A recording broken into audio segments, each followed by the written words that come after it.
이게 너무 어려운 기술인 게요. 핵융합 같은 거는 사실은 이제 그 특정한 조건이 필요하죠. 앞으로도 날 거라고 봐요. 후쿠시마가 마지막이 아니고. 예를 들어서요. 좀 이제 특화가 됐습니다. 그 우리 맞춤형을 한 것처럼.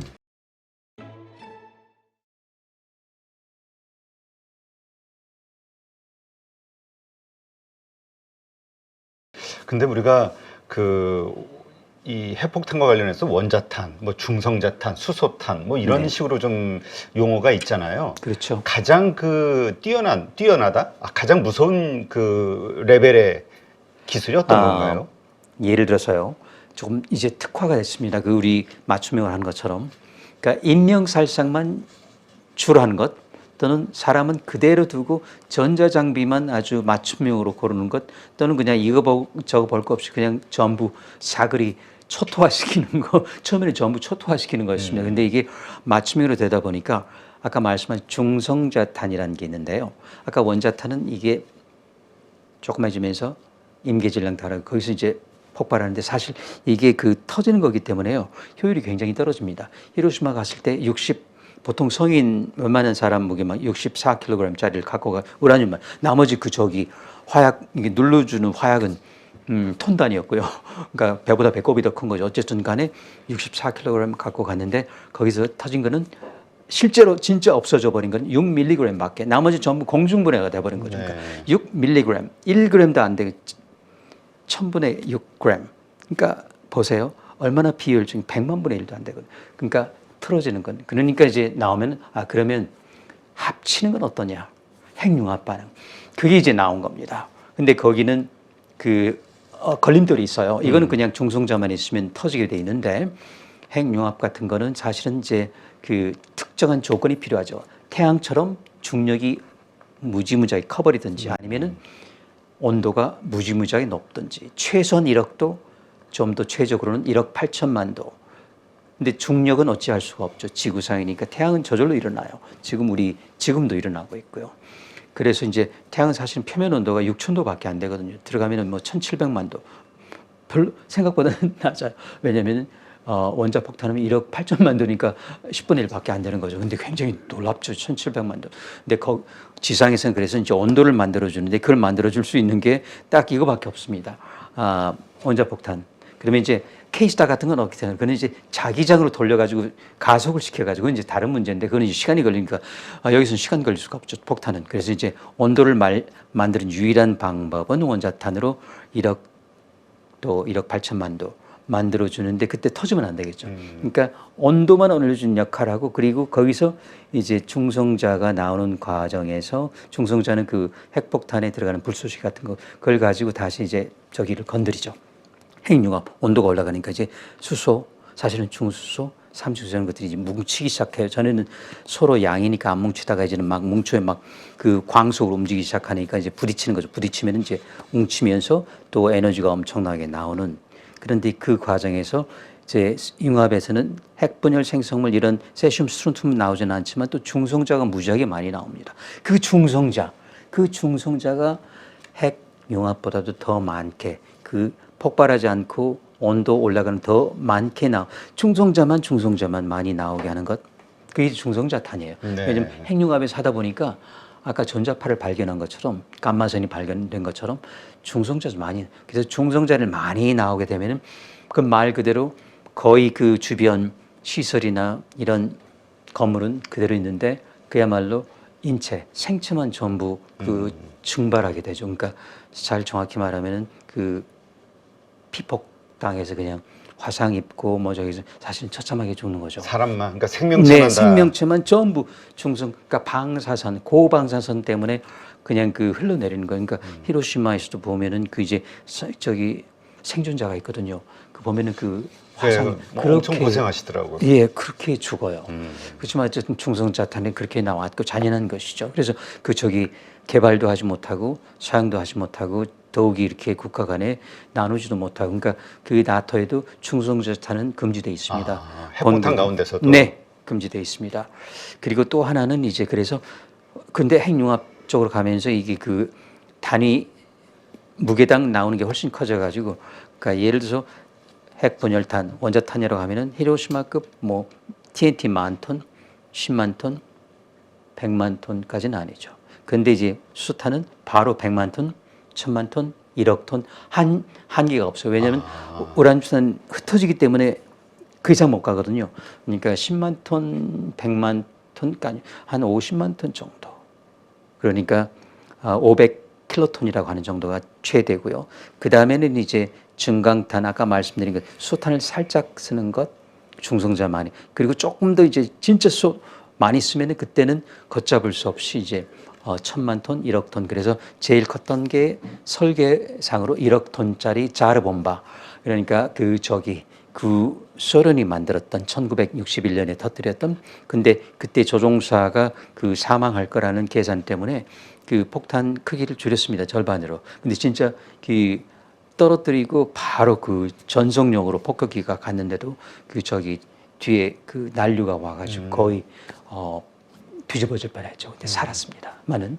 그래서 그런 부분이 있는데 지금 이제 미사일이 있으니까 그래서 이제 그건 무한정으로 갈 수 있다. 근데 1억 그때 5천만 톤, 정확히는 5,600만 톤인데 그게 히로시마 폭탄의 약 3,800개 분량, 약 4,000개니까 히로시마 같은 도시가 한꺼번에 4,000개가 사라진다. 그러니까 한 나라가 사라지는 것이죠.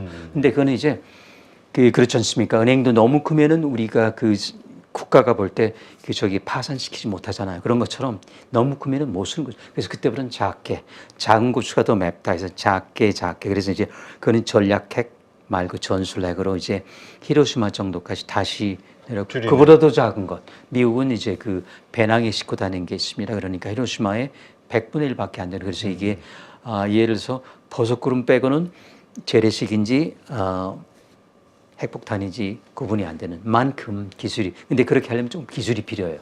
그 작게 만들면 또 기술이 필요합니다. 근데 거기까지 와 있다는 것이고 북한은 아직은 큰 것까지는 간 것 같은데 그러니까 히로시마 폭탄의 한 100배쯤이 우리가 인정을 한다면 간 것 같아요. 그런데 그 밑으로 내려오는 건 오히려 쉽지 않다. 그래서 그런지 어쨌든 그 7차 핵실험이 계속 미뤄지고 있고 사실 안 해도 되거든요. 우리 벌써 알고 있고 가진 건 사실이잖아요. 그렇죠. 더 이상 해서 뭐 합니까?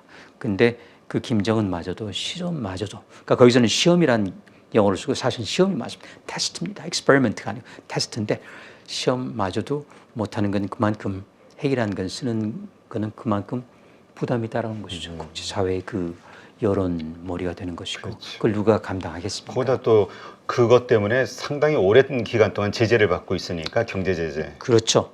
제재도 제재인데 또 하나 우리가 놓치는 거기 상당 부분 오염이 돼 있거든요. 그래서 탈북민들 보면은 지금 그 사실 발표가 안 돼서 그렇지 그 중에 어떤 사람은 그 우리가 예상하는 1년 예상치의 1,400배, 1,700배 받고도 살고 계시거든요. 그거 이제 귀신병으로 하는 거예요. 그 김정은 그런 그 사회주의 체제하에서 이런 게 어떻게 제대로 알려지겠습니까? 그리고 의사들도 모르죠. 근데 거기서 그 주변에 108만 명 정도 되시는데 그 중에서 우리나라에 건너온 게 한 900명 정도, 그 중에 40명을 그냥 이미 추출해서 했는데 그 중에서 9명이 유의미한 숫자가 나왔고요. 아까 말씀드린 염색체 이상 뭐 기타. 그 중에 한 명은 정말로 이분이 어떻게 아직도 걸어 다니실 가는 만큼. 근데 여성분인데 건강하시더라고요. 제가 국회 그 참고인으로 갔을 때 만나 뵀습니다. 그러니까 이런 핵실험을 하게 되면은 주변에 그 미치는 영향이 굉장히 크죠. 미국도 마찬가지. 네바다 사막 원주민들 전부 소위 실험 동물처럼 돼 있고 비키니 환초 아직도 돌아가지 못해요. 그래서 그 주민들은 1터 있죠, 3회 터전 있죠. 지금 자식 그리고 3대까지 그 미국 보조금 받고 살다가 이제 미국이 70년 되니까 이제 그걸 끊는다고 합니다. 이분들은 어디 하소연할 데가 없죠. 그렇군요. 그것도 염두에 두셔야 됩니다. 그래서 핵실험이라는 거는 물론 이런 의미는 있지만은 자국민에게 특히 그 근처 그리고 좁잖아요. 만탑산 길쭉은 뭐 백두산에서 멀지도 않고 그리고 그 하천도 2개나 흐르고 있고 그럼 이제 지하수로 연결이 되고 그래서 굉장히 예민한 문제입니다. 지금 말씀을 들어보니까 참 끔찍한데 네. 어떻습니까?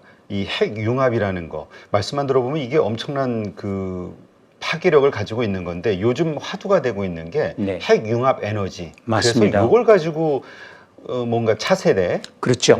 에너지원으로 쓰겠다 이런 의견들이 나오거든요. 네. 저도 아주 전적으로 동의하고 그리고 참 잘 됐으면 좋겠다. 기도도 많이 합니다. 매일 빼지 않고. 근데 이게 너무 어려운 기술인 게요.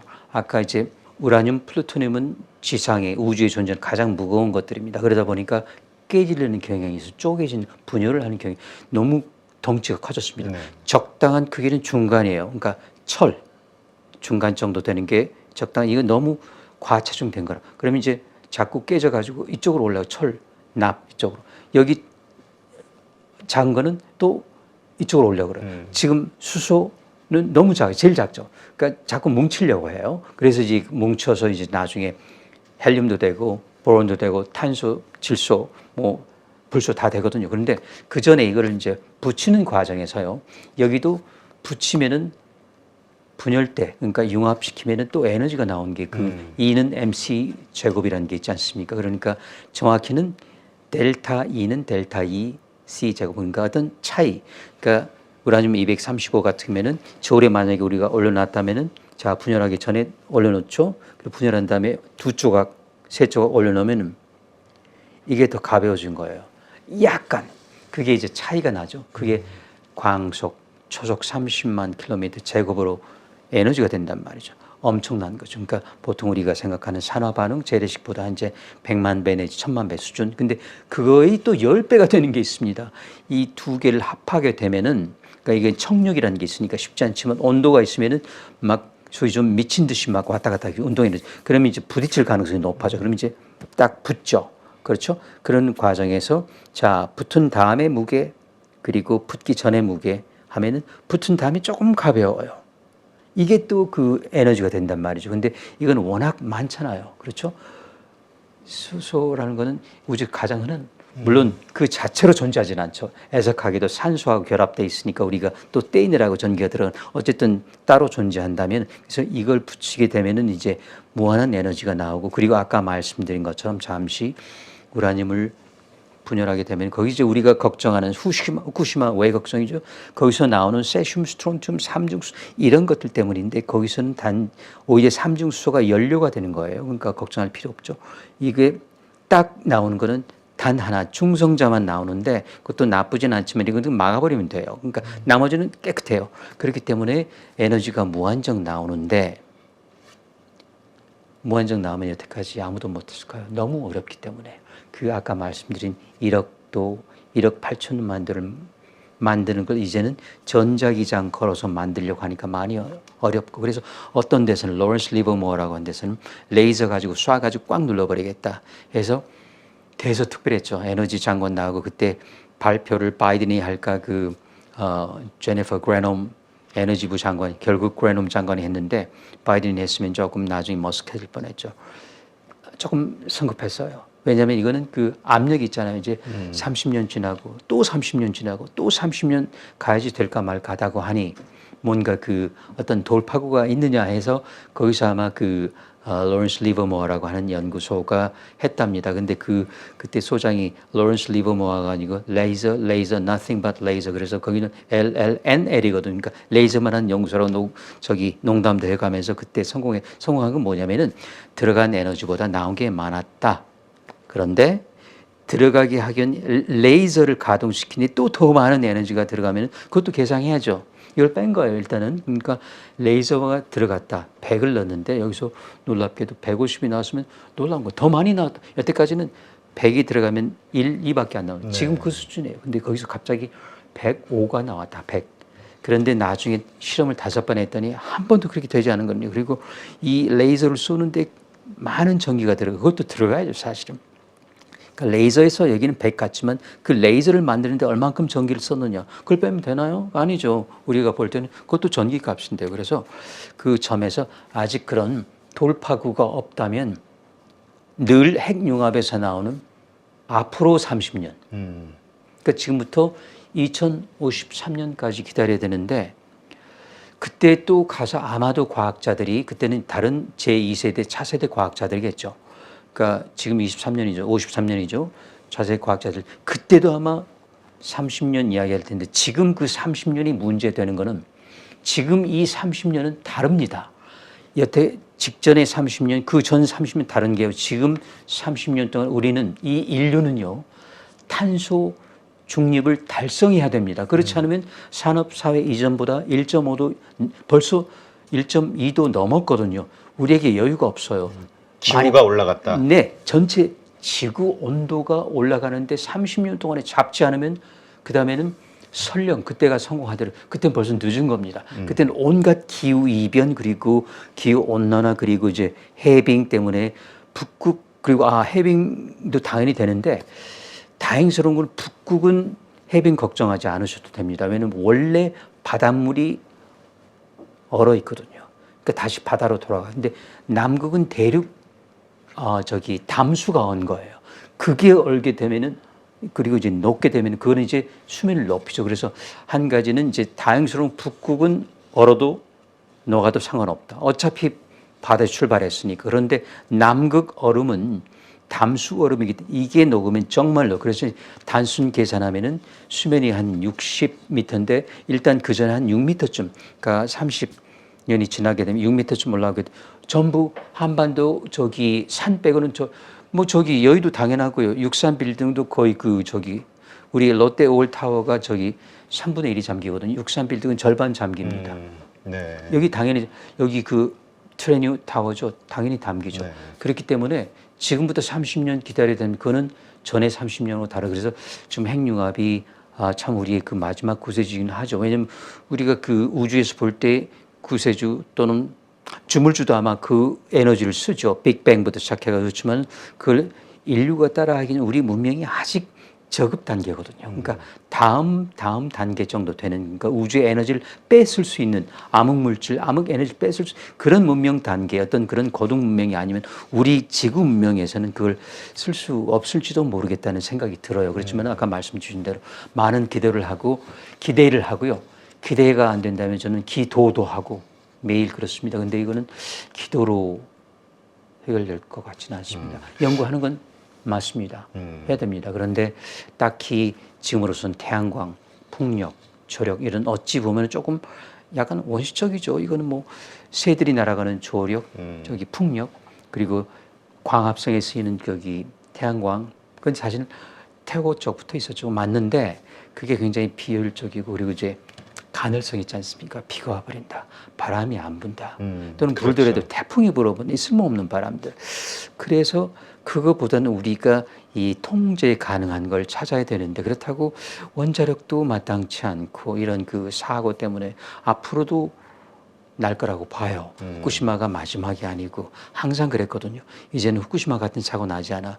그때 그게 체르노빌 같은 사고 나지 않아. 스리말 같은 사고 그리고 계속 났거든요. 그러니까 이 자연이라는 건 우리가 미처 생각하지 못했던 것들까지 그 찾아가서 그냥 사고를 내는 거죠. 물론 자연이 그럴 수 있겠지만 그 지진이라는 것, 지진해를 우리가 그리고 이렇게 여러 기가 망가질 수 있다는 것처럼 핵융합에도 지금 그 많은 걸림돌에 있어서 그걸 하나씩 걷어내는 건 맞는데 너무 큰 기대를 할 수는 없다. 그렇다면 뭔가 제2, 제3의 핵융합 에너지 같은 거를 찾아야 될 것이다. 거기에도 우리 그 국력을 기울이고 우리 국고를 쏟아 부어 넣어야 되겠다 생각하는 거죠. 그러니까 현실적으로 달성할 것처럼 안 보이지만 그럼에도 불구하고 거기다 쏟아 넣어야 된다. 맞습니다. 핵융합 에너지. 네, 왜냐하면 우리가 딱히 대안이 안 보이니까요. 그래서 어떤 대안이 있으면 이제 골고루 항상 그 어떤 바구니가 여러 개 있어야지 거기에 달걀을 나눠 넣어야죠. 거기 전부 집어넣는다. 그 바구니 깨지면은 달걀 다 깨지거든요. 네. 그런 것처럼 일단 핵융합 바구니에도 하나 정도 넣고 그리고 또 나오면 거기도 넣고 신재생 넣고 이렇게 뭐 원자력도 일단 넣고 일단 화석도 아직은 탄소 포집을 해가면서 아직은 쓰고 버리지 말고 뭔가 그 제3, 제4의 그 재생 가능 에너지 그리고 탄소 그러니까 사실 무탄소, 저탄소 에너지가 나올 때까지 아직 그걸 우리 인류가 찾지 못한 거라고 보시면 돼요. 네, 그렇군요. 우리 그 핵융합 에너지와 관련된 기술 수준은 어떻습니까? 글로벌리 봤을 때? 놀랍습니다. 그거는 저도 그 과신도 금물이지만은요. 우리가 어찌하면은 그 이터라고 하는 그 국제 핵융합 실험로죠. 네. 거기에 그 이터는 라틴 말로 길이란 뜻이죠. 그러니까 International Thermonuclear Experimental Reactor. 어쨌든 이터라고 하는 좋은 원자로도 우리가 그 현금 투자도 있지만은 우리 그 현물 투자가 많습니다. 거기 아주 중요한 부품들 거기서 특별히 그 핵융합을 하게 되면 이런 토로스 우리 도나스 같은 모양인 거기 중요한 부분 블랭킷이라고 하는 거기서 이제 그 연료를 증식을 하게 되는 그런 아주 핵심 부품을 우리 대한민국이 만들고 있습니다. 아주 그 저기 자긍심 가는 부분이고 그리고 조금 작은 그 K-스타라고 하는 핵융합 그것도 실험로죠. 그러니까 거기는 이제 코리아 슈퍼컨덕팅 뭐 저기 토러스 뭐 아시겠지만 이런 그 작은 그 원자로가 있는데 대전에 있죠. 핵융합 국립 핵융합 연구원 거기서도 그 우리나라가 현재로서는요 가장 오랜 시간 동안 그 핵융합 반응을 유지하는 세계 신기록을 갖고 있습니다. 아, 물론 네. 얼마 전에 중국이 깼다고 하는데 저는 항상 중국이 그렇게 하면 조금 한 번 정도는 좀 들어봐서 중국 데이터를 잘 안 믿죠. 왜냐하면은 여러 번 했기 때문에 한 번, 두 번, 세 번 교차 검증이 필요한 부분인데 현재까지는 신기록을 대한민국이 갖고 있습니다. 가장 왜냐하면 그 온도 조건을 몇 초도 아니고 10초도 아니고 1분까지 간다면 그건 대단. 물론 1분이 아니고 몇 년을 가야죠. 그렇지만 그 1분이라는 건요. 우리 그 저기 핵융합 연구소 조그만 발자국이지만 인류로 볼 때는 진짜 큰 발자국이 될 수도 있단 말이죠. 그 첫 발자국을 대전에서 뗀 거예요. 그런 점에서 정말 우리 과학자들 그 정말 묵묵하게 그렇잖아요. 그 연구비도 충분치 않을 텐데 어떤 걸 참 그렇게 치하하고 싶습니다. 네, 알겠습니다.